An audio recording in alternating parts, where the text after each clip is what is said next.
আমি আসলে অপু বিশ্বাসের প্রোগ্রামে আসি নাই, আমি আমার ঘরের মেয়ের প্রোগ্রামে আসছি। এবং ঘরের যে কোনো শুভ কাজে আসলে বড়দের আশীর্বাদ আমরা দূর থেকে এমনি করি, যদি অপুর সাথে আমার দেখা খুবই কম হয়, কাজ ছাড়া খুব একটা দেখা হয় না, অনেক ব্যস্ত থাকে। কিন্তু আজকে এই দিনটাই মিস করতে চাইনি। অপু বিশ্বাসের যেই আজকের আয়োজন, এটা আসলে ওর জন্য একটা অনেক বড়, অনেকের জন্য আমি শিক্ষণীয় বলি। ও যে ইনিশিয়েটিভগুলো নেয়, ওর এই উদ্যোগগুলো আসলে অনেকের জন্য উদাহরণ। আমরা সেলিব্রিটি যারা আছেন, অতীতও দেখেছি, এখনো দেখি, তারা না আসলে এইভাবে ভাবতে পারে না। এবং ওর চিন্তাগুলোর মধ্যে এমনভাবে কাঠামো দাঁড়ায়, যেটার মধ্যে আসলে অনেকে সম্পৃক্ত হতে পারে। এই যে সার্বজনীন ভাবনাটা, ও শুধু নিজেকে নিয়ে ভাবে না, এটা অনেককে নিয়ে ভাবে। এটা আসলে অনেক বড় ব্যাপার। এবং প্রতিষ্ঠান যখন তৈরি হয়, সেটার সাথে কিন্তু অনেক মানুষের রুটি রুজি জড়িয়ে থাকে। এই যে উদ্যোক্তা হিসেবে ওর স্টেপটা ফেলা, এই সময় না করলেও বা তারও পরে করলেও কি ছিল, কিন্তু ও বসে থাকতে পারে না। ওর সবসময় একটা মানে বিশাল চিন্তা ওর মধ্যে থাকে। ট্রেডিশনাল কোনো কাজ যেটা হেরিটেজ কে তুলে ধরা, আমাদের কালচারকে তুলে ধরতে হবে, তখন আসলে কম বেশি অনেকই ধারণা বিপ্লবদা থাকলে জিনিসটা ভালো হবে। এবং আমি আসলে ডিজাইনার হিসেবে কাজ করিনি, আমি মনে করেছি আমার বোনের একটা কাজ, এটা পাশে আমার থাকতে হবে। এবং আমার বিশ্বরং পুরো পরিবার ঝাঁপিয়ে পড়েছিল ওই সময়টায়, প্রায় 1 বছরের প্রস্তুতি। এবং অপুর তো আবদারটা আমরা সবাই জানি, অপু কত সুন্দর করে মানুষকে আবদার করতে পারে। তা আমিও, আমার মনে হয়েছে আমার জায়গা থেকে যে এটা আমার পাশে দাঁড়ানো উচিত। এত বড় একটা সাহস করে মেয়েটা কাজটা করছে, ওই জায়গা থেকে অনেক সুন্দর সুন্দর মেমোরি আছে। একদম এখন আমার ব্যাগের মধ্যে খুঁজলে সেলিম ভাইয়ের আংটি আছে, হয়তো কারো একটা কিছু প্রপস আমার ব্যাগে এখনো আছে। তো ওই লাল শাড়ির ওই জার্নিটা আসলে অনেক সুন্দর ছিল। প্রীতিলতা সিনেমাটা হচ্ছে কি, প্রীতিলতা সিনেমাটা খুব সুন্দর 13-14 মানে 2013-14-তে শুরু হয়েছিল। তখন আসলে আমার রং ভেঙে বিশ্বরং হচ্ছিল ওই সময়টাই, যখন আমাকে রঞ্জু বলেছিল যেটা কস্টিউম করার কথা ছিল আমার। তাই আমি বলছি আসলে এই সময় আমার যেহেতু বিজনেস ক্লোজ, আমি নতুন অফিসে যাচ্ছি, এই সময় আমি কস্টিউম করতে পারবো না। যাই হোক, ওটা কোনোভাবে বিনয়ের সাথে আমি মানা করে দিয়েছিলাম। কিন্তু সেই ছবির বিষয় যে এতদিন পরেও আমার কাছে আসবে আমি ভাবি নাই। তখন তো করোনা ছিল মনে হয়, তখন হঠাৎ করে বলছিল যে দাদা, আমাদের তো পোস্টারটা লাগবে। এবং আমাকে রঞ্জু, হ্যাঁ রঞ্জু ফোন করে, পরিমণির সাথে তখন আমার কোনো যোগাযোগ ছিল না। এবং কখনো আমি পরিমণিকে নিজের চোখের সামনে থেকে দেখিও নাই। এটা অনেক মজার একটা অভিজ্ঞতা, এটা আসলে অনেক বড় একটা গল্প। এবং আমি খুবই ভয় পেয়ে গেছিলাম যে পরীকে সাজাতে হবে আমার।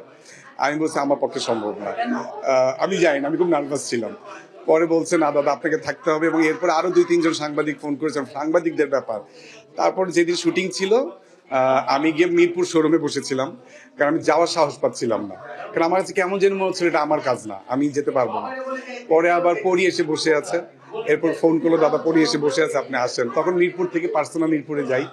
এবং এরপর অভিজ্ঞতাটা আসলে অন্যরকম। আমি সেই পরীকে অন্য পরী হিসেবে দেখেছি।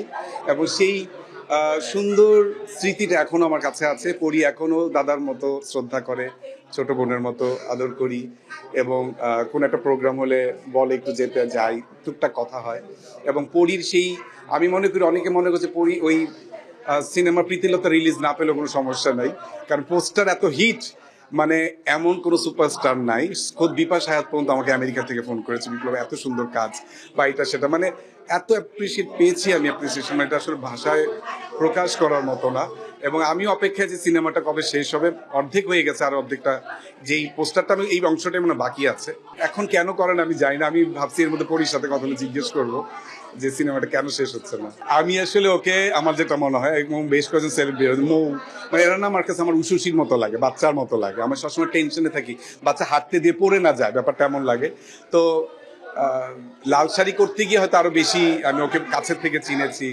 তো যেটা হচ্ছে, আমি সবসময় আসলে টেনশন থাকে, তো মেয়েটা অনেক বেশি সরল, তো গুছিয়ে কথা বলার সেটা আছে, কিন্তু ওর মধ্যে একটা সরলতা আছে। অনেক সময় শিশু সুলভ কিছু আচরণ করে, যেটা আসলে অনেকে আমরা নিতে পারি না। ওই আমরা সবকিছুতে নেগেটিভিটি খুঁজি, তো ওই জায়গাটা আসলে টেনশন করি। এই জন্যই ও সবসময় বলে, এটা ওর সাথে প্রশ্ন করে বলবো যে দাদা কিছু বলতে গেলে তোমার চেহারা ভাসে, যে এই বুঝি দাদা বকা দিবে আমাকে। তা আমি মনে হয় যে গত 1 বছরে বা 1.5 বছরে আরো অনেক গুছিয়ে কথা বলা শিখেছে, কোনটা বলা উচিত কোনটা বলা উচিত না। ও হয় কি, মনে যা বাইরে তা এইটাই করে। কিন্তু আমি ওকে বলছি ফিল্টার করো, সব বলার দরকার নাই। তো চেষ্টা করি যতটুকু ফোনে আলাপ হয়। তো আমরা মনে হয় যে এই রেজাল্ট কিছু পাচ্ছি, যেটা আসলে অপু এখন অনেক গুছিয়ে কথা বলে, আগে পরিণত, এবং অনেক কিছু অ্যাভয়েড করে যেগুলো অ্যান্সার ও দিতে চায় না, দেয় না। তো এইটাই আসলে পজিটিভ সাইন, যেটা মনে করি ম্যাচিউরিটি। তো আমরা মনে করি যে চলচ্চিত্র হোক, নাটক হোক, মিডিয়াতে আমাদের কাছে তো ছেলেমেয়েরা প্রথম আসে ফ্যাশন ইন্ডাস্ট্রিতে, তারপর আস্তে আস্তে টিভিসি করে, ওবিসি করে, নাটক করে, সিনেমাতে যায়। তা আমরা কিন্তু সরল শিল্পীটাকে পাই প্রথমে। তো মাঝখানে কিছু মানুষ থাকে, তাদেরকে আসলে অনেক সময় তারা বিপথে নিয়ে যায় বা ভুল অনেক ইনফরমেশন দিচ্ছে বা তাদের ভুলভাবে ওদেরকে টেক কেয়ার করে। তো এই জিনিসটার জন্য অনেকেই ভুল পথে যায়।